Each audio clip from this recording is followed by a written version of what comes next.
Hiya.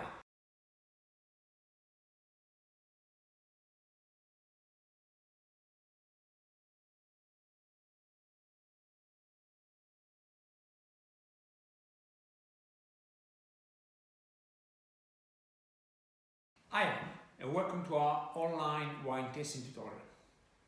On the first video, you heard me saying that the wine tasting process is made of 3 steps: color, nose, and palate. And you also heard me saying that each step adds a piece to the puzzle. So it is important to follow the process as it is. You also heard me saying we then looked individually at the color and at the nose. In all video, I kept repeating the importance of the temperature. Now, if the temperature is wrong, not only it affects the tasting of the wine, but also the enjoyment of the wine. So remember to get the temperature right when you do the tasting and when you drink it. Now, if you wanna go on our website, we got plenty of information about the right serving temperature. But as a general rule, I can tell you that if we're drinking needs to drink unaged white wine, normal serving temperature is between 6 and 8 degrees. So if you're keeping the wine in your own fridge, which is set about 4 degrees, so we need to take the wine out of the fridge 10-15 minutes before drinking it. If it is an aged white wine, serving temperature is about 10-12 degrees. So we want to take the wine out of the fridge 20-25 minutes before. If it is a red wine, again, we want to make sure the temperature is right, but we also want to make sure that the wine, if it needs to be oxygenated, so if it needs breathe, we want to open the bottle. And when I say open the bottle, not just mean removing the cork and put the bottle on the kitchen, and the kitchen. It's not going to make any difference. So what we're going to do is we want to open the bottle, put the wine in a decanter, ideally, or if we don't have a decanter, just put not too much in your glass, and to speed up the brewing process, just fill the wine in your glass like I'm doing now. So that is very, very important, not only for the tasting, but also for the enjoyment of the wine.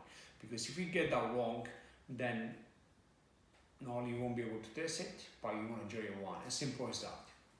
And the more the wine, the more you spend, I would say, more you spend on the wine, so the better is the wine, the more the temperature becomes important. So when we, assuming that the temperature is right, for example, here the wine has been in my glass for a few minutes already, so it's got plenty of time to breathe. So what we do is we get one sip on our palate, and we make sure that the palate in our mouth, and we make sure that the wine reaches every single part of it. And then at the end, we either split the wine or we drink it. I always say if the wine is good, never split it, just drink it. What we want to do now is, at the same time, we also want to get some oxygen through. I've seen people tasting wine, and the noise, to me it looked like they were rinsing their mouth with a mouthwash. You don't want to be that fussy, you're not rinsing your mouth. What you want to do is you want to have one sip, and you want to slowly go all over your mouth. So this is what you should be the process.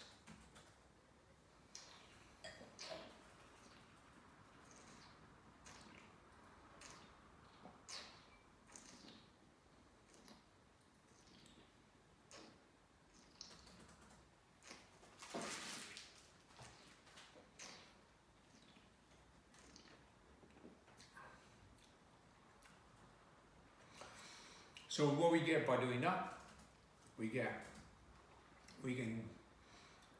beautiful wine, by the way.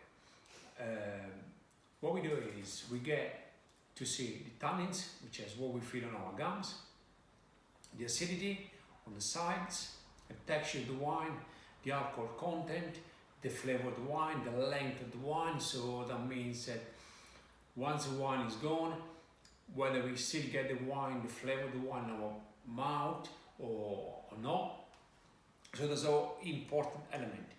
I don't want to make it more complicated than it is, but since on this video we're just gonna briefly touch the three main elements, so tannins, acidity, and alcohol. On the other, we're gonna do more videos, and then we're gonna go into details. We look at every single one. But basically, here, what we want is we want the three to be balanced. We don't want any of them to overtake the others. So we want the acidity to be right, the tannins to be right. Again, it may be that the wine is too young, so we got a bit too more acidity. Higher acidity, we may have more tannins, sort of ash tannins. Again, for the alcohol, it could be a symptom that the wine is young, so needs a few more years, or it could also be that the wine, it just poorly made wine, it's not gonna get any better than that. So what we want is, remember the word balanced, so we want every single one of them to be balanced. If you see that any of those elements is higher than the other, is taking over the wine, then it's likely to be a problem with the wine. This is, I would say, this is where I want to stop now. We're going to do more videos, so we're going to actually discuss in detail what we want to look at for each one of them. So remember, temperature is very, very important. Move your wine in your mouth, make sure it touches every single part of it, and you got acidity on the side, you got the tannins on your gums, and you got the alcohol as well. The alcohol is the burn. Now, if a wine doesn't matter the alcohol content in the wine, if the wine is well made, even if it is 15%, 16%, will always be balanced by the right acidity. So don't worry too much about the alcohol content.